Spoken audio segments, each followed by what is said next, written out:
pimpinan umat Katolik sedunia melakukan pidato resmi Vatikan kepada dunia internasional mengenai sikap resminya terhadap konflik berdarah Israel-Palestina di Timur Tengah yang kembali memanas belakangan ini.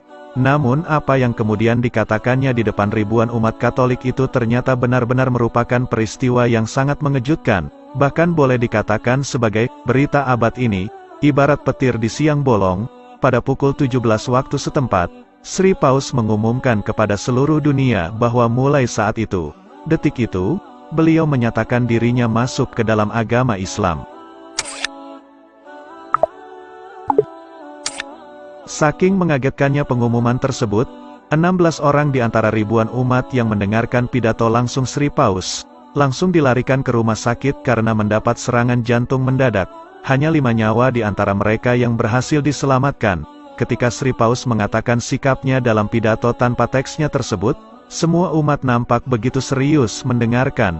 Beberapa pimpinan Vatikan nampak seperti tidak terlalu kaget, bahkan beberapa di antara mereka yang mendengarkan pidato Sri Paus tersebut sedang memegang sesuatu. Mungkin banyak umat Katolik di hadapan Sri Paus yang heran dengan benda apa yang dipegang oleh beberapa kardinal dan pimpinan Vatikan itu. Ternyata mereka sedang memegang tasbih, sambil mulutnya terlihat seperti sedang membacakan ayat-ayat. Ternyata para pimpinan dan pengurus Vatikan semua sudah tahu bahwa semenjak beberapa bulan terakhir, Sri Paus bahkan sudah mulai melakukan sholat dan puasa, dan itu juga dilakukan bersama-sama dengan mereka semuanya. Inilah selengkapnya pidato Sri Paus tersebut, yang setelah jadi mualaf, namanya telah berubah menjadi Ahmad Sri Paus, supaya umatnya tidak terlalu kaget.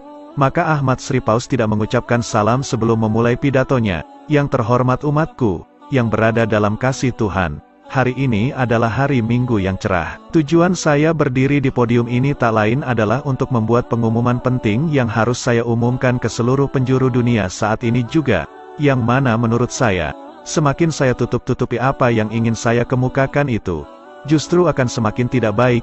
Ini semua berkaitan dengan pilihan jiwa dan hati nurani saya. Sudah selama puluhan tahun kalian semua mengetahui bahwa saya adalah seorang pemeluk agama Katolik yang taat. Bahkan saya adalah pemimpin umat Katolik di seluruh dunia, sekaligus sebagai wakil Tuhan di dunia ini, atau Vicarius Filii Dei. Saya mewakili urusan Allah untuk dunia ini, memberikan amnesti, abolisi dan grasi atas umat manusia yang berdosa dengan mandat sepenuhnya dari Allah. Namun mulai kini saya tak mampu berdusta lagi. Sesungguhnya sejak puluhan tahun lalu, saya sudah tak meyakini lagi kebenaran dari agama Katolik ini. Karena semakin saya mendalami Alkitab, semakin jelas pula kesalahan-kesalahan yang saya temukan dalam kitab ini. Maka itu, saya berusaha membandingkannya dengan kitab-kitab suci yang lain. Dengan kitab Injilnya Kristen Protestan, malah semakin rusak. Dengan kitab Wedanya umat Hindu, Tuhannya juga ada 3. Barulah ketika saya mulai membaca Al-Quranul Karim, saya tahu apa yang selama ini sebetulnya saya cari-cari. Ribuan umat yang berada di hadapan Sri Paus nampak bingung dan saling bertanya-tanya. Kemudian Sri Paus melanjutkan ucapannya. Tapi ketika itu saya masih takut dengan ancaman yang mungkin saya terima jika saya nekat keluar dari agama Katolik. Namun kini saya berani mengambil keputusan penting ini. Saya tak akan takut lagi pada ancaman pembunuhan yang mungkin akan segera saya hadapi.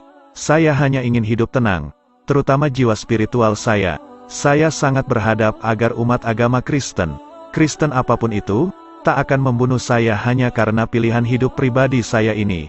Saya sudah tua, sudah uzur, bahkan tubuh saya pun sudah bongkok. Sampai di sini, beberapa umat nampak mulai menitikkan air mata karena terharu. Saya percaya Allah itu satu, dan saya juga percaya bahwa Nabi Muhammad itu adalah utusannya. Ahmad Sri Paus mengucapkannya dengan terbata-bata. Saya tahu konsekuensi dan mungkin reaksi dari umat Kristen di seluruh dunia kalau saya melakukan pengumuman ini. Tapi saya terpaksa melakukannya, minimal untuk diri saya sendiri. Saya khawatir akan kehidupan saya di akhirat nanti bila tetap berada dalam jeratan kekafiran.